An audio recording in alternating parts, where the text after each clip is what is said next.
как да си направите текста по ето този интересен начин. В дизайн избираме Apps и изписваме Type Cutout. Ето това ще се появи. Това е примерният вариант. От тук може да промените много неща. В текстовото поле въвеждате текста, който искате. Аз ще изпиша нов Canva урок. Ще променя и шрифта. Този не ми харесва. Избирам Монсерат. Той се поддържа и на български.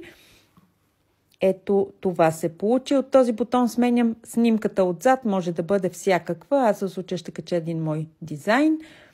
Може от горния бутон в дясно да промените тъмен или светъл фон. Може да размествате снимката отзад, мащаба да променяте.